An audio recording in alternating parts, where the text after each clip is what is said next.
terutama juga banyak yang berasal dari non partai. Non partai itu jaga semangat itu dan jangan buru-buru bikin namanya partai. Tahu-tahu kemarin muncul Partai Perubahan. Saya kaget juga baca Pak. Terus lambangnya ini Pak, lambangnya burung hantu. Wah, ini burung hantu. Lalu saya ditanya di mana-mana, Pak Anies ini bikin Partai Perubahan, mana pula gitu bikin Partai Perubahan. Jadi selain berani ada sifat, alhamdulillah dikasih Tuhan sifat lupa. Lupa kalau musuh kita itu Mike Tyson.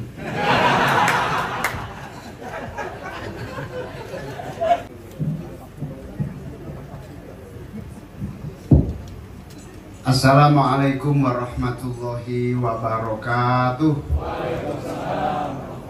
Bismillah, alhamdulillah, wassalatu wassalamu ala rasulillah, la haula wa la quwwata illa billah. Selamat siang, salam sejahtera untuk kita semua.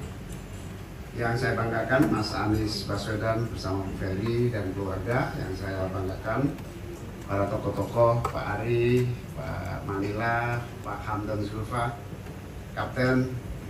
Meskipun secara formal mungkin sudah kita anggap selesai, tapi Kapten selamanya di hati saya. Terima kasih Kapten. Kapten abadi. Bukan hanya terbuka PKB. PKB aja saya sekarang kerasanya di BKS. Saya dulu jarang main di kantor PKS. Sekarang kalau di PKS males pulang dari kantor PKS. Marketnya itu sudah luar biasa. Apalagi setelah Presiden rumahnya direview. Manusia paling sederhana di Republik ini. Yang saya banggakan Pak Presiden PKS, yang saya muliakan Pak Ian Darmadi, pimpinan Nasdem yang saya muliakan, Pak Jazil, Pak Hidayat Nur Wahid yang saya cintai, saya banggakan. Pak Hidayat ini setiap pemilu suaranya nggak pernah kecil. Saya selidiki itu. Di dapil manapun suaranya pasti di atas 200.000. Di Jakarta berkali-kali. Ternyata wiridnya itu wirid langit dan wirid bumi baru. Luar biasa Pak Hidayat. Terima kasih Pak Hidayat, kebersamaan kita terus. Pak Sekjen Nasdem yang saya banggakan, seluruh tokoh-tokoh yang hadir yang tidak bisa saya sebutkan satu persatu, pimpinan dan seluruh jajaran timnas yang saya banggakan. Tuhan itu menciptakan dua sifat yang luar biasa kebersamaan ini. Yang pertama, dua sifat itu bersamaan di dalam timnas dan kita. Pertama, sifat berani. Kita itu luar biasa, berani semua. Bahkan ketika saya pribadi memutuskan gabung sama Mas Anies, rombongan saya, Pak, mulai hari ini kita nyatakan pakai helm semua demi keamanan. Alhamdulillah, ternyata keberanian itu ada. Dan sifat itulah yang membuat kita yakin dan optimis sehingga kita berani tanding sampai akhir pada Pilpres 2020. Nah, yang kedua, sifat yang ada di dalam Pak Saugi ini, timnas ini lupa. Jadi selain berani ada sifat, alhamdulillah dikasih Tuhan sifat lupa. Lupa kalau musuh kita itu Mike Tyson.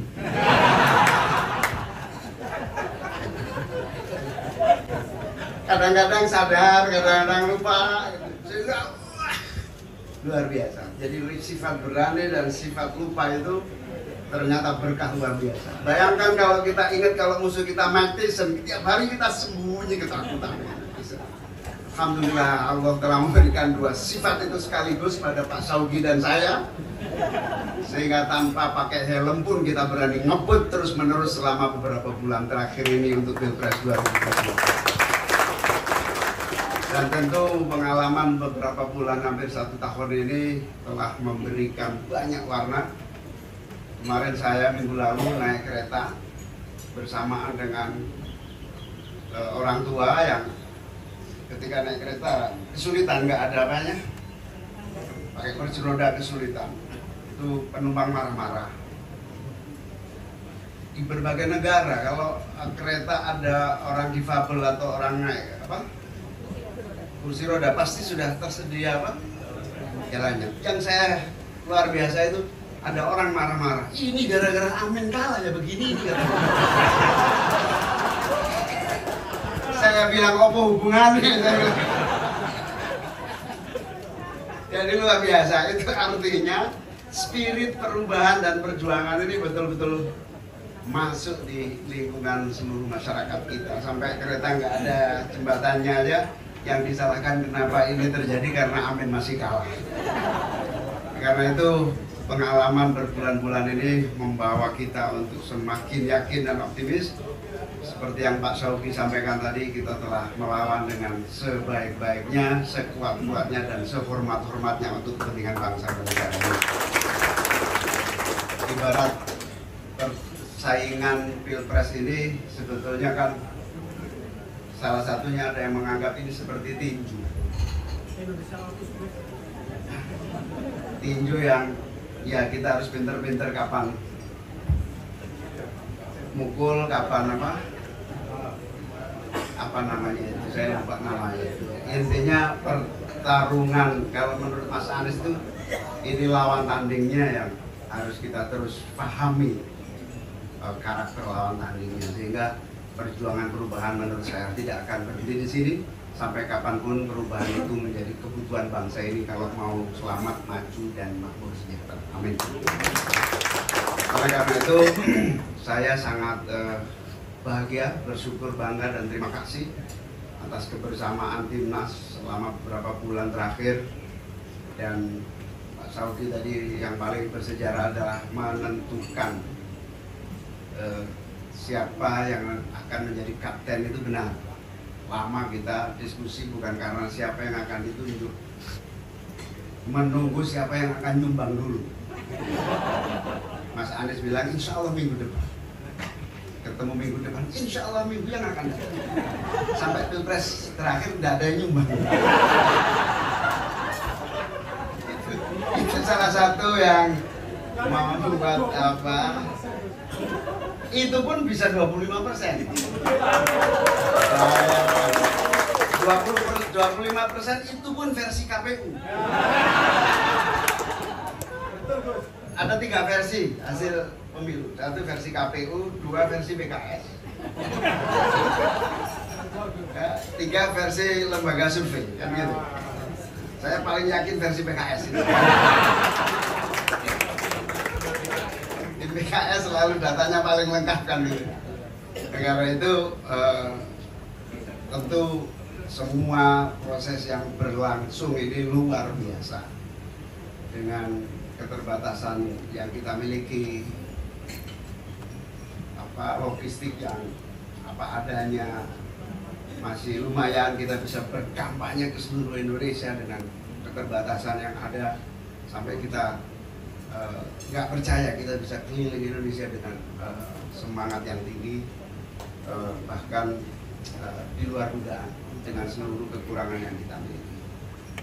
Itu menunjukkan bahwa apa yang kita lakukan benar. Jadi sebagai umat muslim itu kan ada 2, melakukan sesuatu itu kalau ada penyesalan itu biasanya namanya maksiat. Jadi kalau ada tamu kemudian tamunya pulang nyesel kenapa, itu ada unsur maksiat. Tapi kalau melakukan sesuatu senang, bahagia, itu biasanya termasuk ibadah. Nah, perjuangan 2024 itu insya Allah ibadah yang mulia. Saya kira itulah. Saya tidak pernah menyesal bertemu Pak Syauqi dan bahagia serta bangga selamanya bersama Pak Syauqi. Begitu juga dengan timnas, ini luar biasa dan inilah yang disebut perjuangan tanpa henti yang akan kita teruskan sampai kapanpun, sampai kita berhasil tahap demi tahap dari seluruh cita-cita. Sekali lagi terima kasih Mas Anies, Bu Ferry, kita terus merepotkan di rumah ini. Terima kasih kepada tokoh-tokoh yang membackup perjuangan Amin. Sampai hari ini memori itu tidak akan pernah hilang dan menjadi memori perjuangan bangsa ini dalam mewujudkan demokrasi yang terbaik. Terima kasih, selamat Hari Raya Idul Fitri, minal aidin wal faizin. Kebersamaan apabila ada kekurangan, mohon dimaafkan untuk semuanya. Allahumma fiq ila aqwamit thoriq. Assalamualaikum warahmatullahi wabarakatuh. Terima kasih kepada Bapak Muhaimin Iskandar atas pesan yang diberikan. Baswedan untuk menyampaikan sambutan sekaligus pesannya. Silakan Pak. Assalamualaikum warahmatullahi wabarakatuh. Alhamdulillahirrabbilalamin. Wassalatu wassalamu ala asrafil anbiya'i wal mursalin Sayyidina wa habibina maulana Muhammadin wa ala alihi wa ashabihi ajma'in. Amma ba'du. Selamat siang, salam sejahtera untuk semuanya yang saya cintai, saya banggakan, saya hormati. Gus Muhaimin Iskandar, calon wakil presiden Republik Indonesia tahun Pilpres 2024, bersama seluruh keluarga yang saya hormati. Pak Kapten, Pak Saugi, yang saya hormati Presiden PKS Bapak Ahmad Sayhu, Pak Yan Darmadi, yang saya hormati Pak Jazilul, Wakil Ketua MPR RI, Pak Hidayat Nur Wahid, Wakil Ketua MPR RI, dan Wakil Ketua Majelis Syuro, Sekjen Nasdem, hampir ketukar Sekjen PKS, Pak. Dan Nasdem Pak Hermawi Taslim, yang saya hormati Prof. Hamdan Zulfa, Pak Gubernur IGK Manila, yang saya hormati Ketua Tim Hukum Nasional kita Pak Ari Yusuf Amir, dan semua saja yang tanpa mengurangi rasa hormat tidak disebut nama satu persatu. Pertama, saya mengucapkan selamat datang di tempat kediaman kami di tengah kampung Lebak Bulus. Terima kasih telah berkenan untuk bersama-sama hadir ketika tim menanyakan Pak apakah di rumah saja. Boleh di rumah saja, sekaligus tanda kita ini mengirit sekali Pak. Sampai ke akhir. Dan tapi habis melihat tempatnya sempit ala kadarnya, tapi insya Allah seperti pesan disampaikan kemarin, boleh saja ruangannya sempit, tapi hati dan pikiran kita amat lebar dan besar. Nah, alhamdulillah kita sudah melewati satu fase perjuangan yang kalau kata Gus Imin tadi itu ada unsur berani dan unsur lupa. Berani itu ada dua sebab kenapa kita ini berani. Satu, bernyali, karena itulah disebut berani. Dua, belum tahu risiko. Ya, kalau orang belum tahu risiko, dia disebut berani. Misalnya begini, sederhana, di sebuah kampung dewasa ada orang melewati kuburan, sampai di lewat kuburan itu sebelahnya hebat sekali, mana berani lewat kuburan itu. Yang lewat itu kuburannya. Jadi dia lewat ke sana tanpa tahu itu kuburan. Kita masuk yang mana Gus Imin? Kita masuk yang bernyali atau yang tidak paham resiko? Bernyali, kita rasanya kombinasi. Kita sebagian lah bernyali, sebagian baru tahu resikonya. Tapi apapun yang kita kerjakan kemarin, saya rasa 40 juta orang lebih yang memilih. Jangan sampai kita pandang itu angka yang kecil. 40 juta orang yang ikut dalam rombongan ini bukanlah orang yang memilih karena dibayar, bukan memilih karena dibeli sembako, bukan memilih karena ditekan, bukan memilih karena rasa takut, tapi memilih karena mereka memiliki harapan dan mereka paham apa yang mereka harapkan. Jadi tidak aneh kalau ketemu tadi orang lihat penyandang disabilitas tidak ada fasilitas, karena salah satu kampanye utama Amin adalah tentang fasilitas untuk penyandang disabilitas. Itu salah satu kampanye utama. Dan ini terasakan Pak Yan, ada pesawat Pak Yan, pilotnya tidur Pak Yan, salah rute, betul tidak? Meleset 28 menit tidur. Yang rame apa? Harusnya Amin menang, jadi ada cuti untuk pilot yang istrinya baru melahirkan. Karena ternyata dia kenapa tertidur? Karena istrinya baru melahirkan, anaknya kembar, sehingga malam harus mengurus anak, tidak ada cuti untuk suami yang istrinya melahirkan. Program Amin adalah salah satunya, adalah cuti untuk suami yang dan itu deretannya panjang. Makin sering kita ketemu problem ABCD. Dan kenapa ini bisa diungkapkan? Karena pemilih kita adalah pemilih yang paham tentang agendanya, pemilih yang mengerti tentang mengapa mereka memilih. Dan ini adalah satu politik kampanye yang mudah-mudahan bisa dijadikan rujukan ke depan. Kampanyenya berisi gagasan, kampanye berisi pesan-pesan yang mudah dipahami. Dan alhamdulillah ini meluas. Jadi kami menemukan dalam perjalanan ini ketulusan, keikhlasan sebagai bahan bakar perjuangan kita kemarin yang luar biasa. Kalau JIS kemarin dipandang sebagai satu peristiwa yang menggambarkan ketulusan, kita semua merasakan di seluruh wilayah Indonesia ketulusan itu menyala di setiap kampanye-kampanye yang kita kerjakan. Itu dahsyat. Dan ini yang kemudian kita syukuri.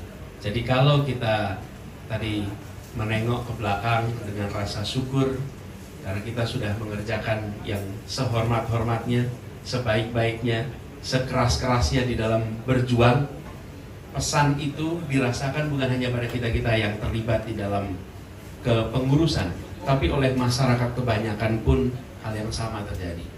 Tapi yang tidak kalah penting bahwa itu semua terwujud kenapa? Karena di atasnya guyup. Atasnya guyup. Ini Nasdem, PKS, PKB ini guyup. Coba kalau tiga ini tidak guyup, apa yang terjadi? Sulit sekali kita menjalankan ini semua. Insya Allah keguyupan ini bisa berjalan terus ke depan. Jadi sekarang Gus Imin udah ketagihan, nanti kalau ada kafe di tempatnya PKS, Gus Imin udah datang. Kalau di Nasdem sudah ada tempatnya untuk ngumpul-ngumpul tiga ini terus sama-sama, dan itu menular ke bawah. Dan harapannya mudah-mudahan di bawah juga begitu, kerja bersama ini. Lalu saya secara khusus sampaikan terima kasih Pak Kapten, karena ini Pak sebetulnya secara kepangkatan turun Pak. Beliau ini Marsekal mah dia jadi kapten. Dan dulu dia kapten F16 gitu. Betul ya Pak Zeng? Pak Sogi ini kapten F16 yang untuk masuk ke sana itu spesifikasinya rumit lah Pak itu. Di antara kita kalau daftar belum tentu lolos tes pertama Pak untuk jadi penerbang. Pak Kapten mengelola sebuah tim yang karakter warganya itu luar biasa, variasinya tinggi. Saya sempat sampaikan, he is not only managing brains, he is managing hearts. Dan mengelola hati itu yang paling sulit. Kalau mengelola brain masih bisa ditunjukkan kalkulasinya. Kalau brain itu 4 tambah 4 ya sama dengan 8. Tapi kalau heart, enggak. Dan mengelola hati itu membutuhkan hati yang lebar, yang besar, yang lapang. Terima kasih Pak Kapten telah lapang hatinya mengelola ini semua. Dengan segala macam plus minusnya, dengan segala macam tantangannya, sama sekali tidak kecil. Membutuhkan kesabaran ekstra. Karena yang menyampaikan harapan sampai tuntutan itu luar biasa besar variasinya. Saya membayangkan mengelola ini salah satu proyek paling rumit barangkali yang pernah dialami. Buat Pak Kapten juga saya rasa begitu.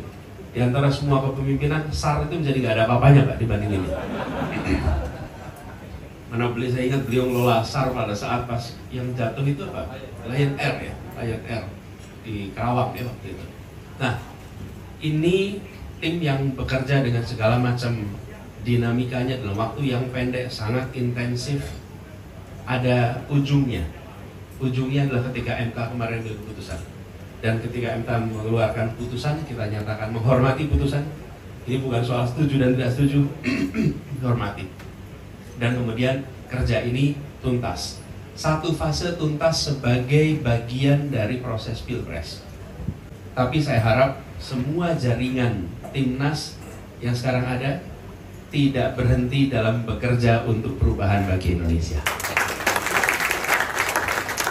Pilpresnya sudah selesai, kaitan timnas dengan KPU sudah selesai. Tapi kita ini ada timnas, tidak ada timnas akan berjuang untuk perubahan. Karena itu saya berharap dirawat terus jaringannya sampai seluruh Indonesia. Siap-siap, insya Allah ada siklus berikutnya. Kita akan sama-sama dorong untuk kita berjuang di dalam melakukan perubahan. Dan saya ingin sampaikan kepada semua yang barangkali tidak sempat hadir di sini, terima kasih dan rasa hormat yang setinggi-tingginya. Sebagian bisa hadir, sebagian tidak, sebagian ada yang di luar negeri, sebagian ada yang berada di luar Jakarta. Kami sampaikan terima kasih, apresiasi, dan seperti dibilang tadi, kita akhiri dengan kepala tegak. Yang kita lakukan tidak ada satupun yang kita harus tutup-tutupi. Insya Allah semua yang kita kerjakan itu kita bisa ceritakan dengan rasa bangga. Nah ini juga Pak Sayub yang saya sering temukan. Apa yang disampaikan? Pak, saya bangga. Pak, saya bersyukur. Saya bangga. Itu kata bangga itu paling sering diucapkan sekarang. Paling sering diucapkan. Tadi diucapkan di sini. Kemarin saya ke Jogja, di stasiun ketemu 2 orang yang bilang sama. Saya ikut hadir ke sini, saya ikut hadir ke sini dan saya bangga. Sampai di Surabaya, sama Pak. Sampai di Surabaya itu di perjalanan ada yang nyapa, saya bangga ikut. Jadi apa artinya? Artinya ini adalah gerakan. Kalau ini semata-mata program, apalagi transaksional, tidak ada itu kebanggaan. Malah menutup-nutupi. Kalau bekerja karena diberikan sekedar transaksi, tidak ada transaksi. Yang ada adalah sebuah gagasan, sebuah kepercayaan diemban sama-sama, dan ketika ini dilewati di ujung, alhamdulillah husnul khotimah, keluar itu dengan rasa kami bawa kebanggaan atas proses Pilpres 2024. Ini yang harus dijaga, ini harus dihidupkan. Dan ke depan kita perlu terus memfasilitasi agar terus tumbuh. Nah, ini semangat perubahan ini, terutama juga banyak yang berasal dari non-partai. Non-partai itu jaga semangat itu dan jangan buru-buru bikin namanya partai. Kalau kemarin muncul Partai Perubahan, saya kaget juga baca itu, Pak. Terus lambangnya ini, Pak, lambangnya burung hantu. Wah, ini repot, burung hantu. Lalu saya ditanya di mana-mana, Pak Anies yang bikin Partai Perubahan, mana pula gitu bikin Partai Perubahan. Jadi bahwa semangat perubahan ini jangan kemudian berbicaranya langsung pada pajak. Kita jaga perubahan ini di berbagai sektor dalam berbagai aktivitas. Tapi saya ingin garis bawahi bahwa kerja bersama 3 partai ini insya Allah bisa kita teruskan sama-sama ke depan. Dan di sini ada Pak Ari Yusuf, Pak Hamdan Zulfa, ini beliau yang menjadi motornya, kemudian ada eksekutornya di sini Bung Zaid dari tim hukum litigasi. Ini adalah mereka-mereka yang bekerja di bagian hukum. Pak, Indonesia sudah mengalami 4 kali pilpres langsung dan ini yang kelima. Dan dalam 5 kali pilpres langsung itu 5-5-nya dibawa ke MK. 5-5-nya ada PHPU di MK. 5-5-nya. Tapi baru kali ini apa yang diajukan dipahami, diterima, dan didukung oleh sebagian hakim-hakim Mahkamah Konstitusi. Dan dissenting opinion yang menyampaikan substansinya, yaitu apa? Keterlibatan aparat dan program jaminan sosial. 2 itu yang membuat situasi kemarin memang menjadi berubah. Situasi berubah. Saya berkali-kali sampaikan bahwa kita bisa menang, bukan kita pasti menang, tapi kita bisa menang jika ada netralitas. Ada netralitas kita bisa menang. Nah, sekarang kita menyaksikan. Ketika saya tidak pernah berani mengucapkan ini sebelum ada MK, Pak. Kenapa? Kalau ada MK saya mengatakan ini mengutip Hakim MK. Karena Hakim MK yang mengatakan di dalam statementnya terjadi yang menurut mereka 2 hal ini. Sekarang kita bisa mengutip sebagai bagian. Kalau kemarin kita mengutip jadi salah, karena itu pandangan pribadi. Kalau ini adalah dokumen yang ada dan semua keputusan MK itu di akhirnya selalu dengan rekomendasi perbaikan. Rekomendasi perbaikan artinya apa? Memang ada sesuatu yang salah. Nah, jadi kami sampaikan kemarin, kita menghormati putusan MK, kita hadiri semua proses sampai di ujung, sambil kita minta agar rekomendasi Hakim MK harus dilaksanakan oleh Dewan yang akan datang dan oleh pemerintah yang akan datang supaya pemilu kita jadi lebih baik. Karena kalau tidak, keramaian dilupakan dan tidak pernah nanti ada perbaikan. Dan Pak Ari dan tim ini kerja luar biasa, Pak Hamdan Zulfa begitu mengawal ini semua sampai kita punya materi yang luar biasa yang dibawa ke MK. Kita beri tepuk tangan buat luar biasa. Dan ini bersejarah Pak, karena baru pertama kali ada gugatan yang kemudian sampai, bahkan mereka memikirkan tentang strategi memasukkannya. Jadi ini Pak Hidayat, mereka itu masukkan dokumen tuntutan itu jam 00 berapa? 00:59 malam hari. Kami waktu itu tanya kenapa harus dikebut, masukkan nomor 1. Kenapa harus nomor 1?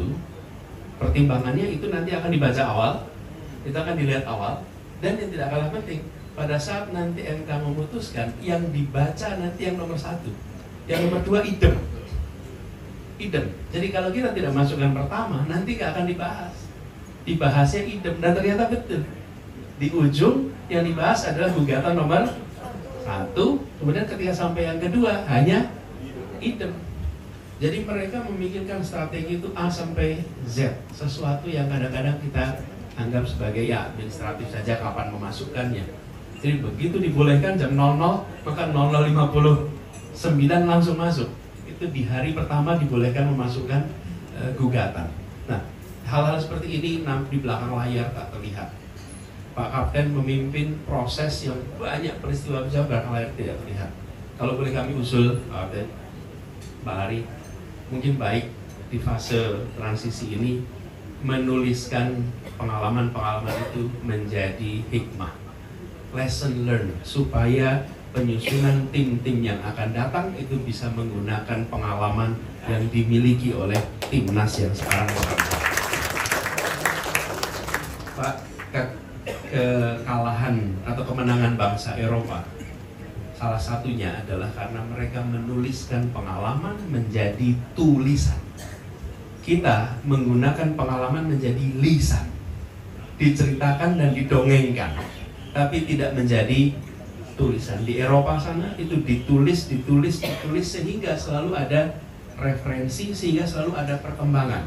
Nah, mudah-mudahan ini sempat menjadi tulisan yang nanti berbagai aspek supaya penyusunan yang akan datang itu bermanfaat. Mau dipublikasi apa tidak soal lain, tapi bahwa pengalaman itu terdokumentasi dengan baik untuk perjalanan kita ke depan. Dan izinkan saya menyampaikan juga permohonan maaf. Mohon maaf apabila ada salah khilaf di dalam perjalanan kampanye kemarin, di dalam perjuangan kemarin. Baik salah yang kami ketahui maupun salah yang kami tidak ketahui, tapi salah yang dirasakan. Kami mohon dimaafkan. Sekaligus juga persiapan kita untuk perjuangan terus ke depan. Bahwa bekal kemarin dengan segala macam plus minusnya, kita adalah sebuah kekuatan yang harus diperhitungkan oleh diri kita sendiri dan oleh masyarakat lainnya. Bapak sekalian saya hormati, seperti tadi saya garis bawahi, di luar sana ada 40 juta pemilih kita. Mari kita hormati, mari kita hargai dengan cara kita mengerjakan sesuai dengan nilai prinsip yang kita perjuangkan selama kampanye kemarin.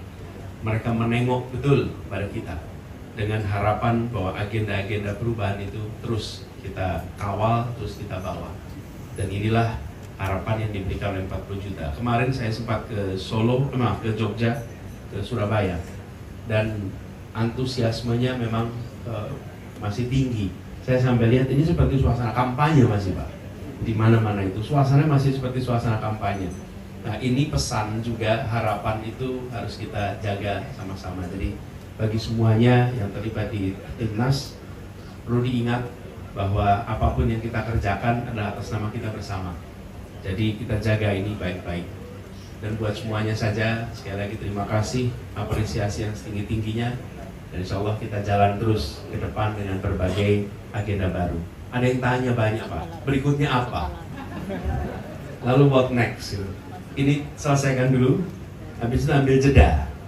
Ambil jeda sebentar, setelah ambil jeda sebentar nanti kita putuskan apa yang akan kita kerjakan. Tapi memang Pak Ila Farok Tafansok, Wa Ila. Jadi selesaikan dulu satu urusan, habis itu bersiap untuk urusan berikutnya. Nah, ini selesai dulu. Jadi sebelum timnas selesai dulu, kita nggak bisa tuh. Tadi ada yang bilang, Pak, jangan dibubarkan. Nah, mungkin kalau kita tidak bubar, bukan? Harus selesai dulu, pertanggungjawaban selesai, habis itu baru bersiap langkah berikutnya. Insya Allah kita berjuang bersama lagi, sama-sama. Ya. Terima kasih. Saya ingin sampaikan secara khusus terima kasih luar biasa kepada Bapak Ibu semuanya yang meluangkan untuk hadir dalam acara ini. Sederhana, simple, tapi mudah-mudahan mengirimkan pesan tentang keseriusan kita dalam berjuang. Kurang lebih mohon dimaafkan. Assalamualaikum warahmatullahi wabarakatuh. Terima kasih kepada Bapak Anies Rashid Baswedan atas sambutan sekaligus pesan yang disampaikan. Sebelum menutup acara, Bapak Ibu sekalian, izinkan saya mengundang kepada rekan-rekan media untuk melakukan sesi foto bersama. Untuk Bapak Ibu sekalian untuk bisa tetap duduk di tempatnya masing-masing, dan untuk rekan-rekan fotografer bisa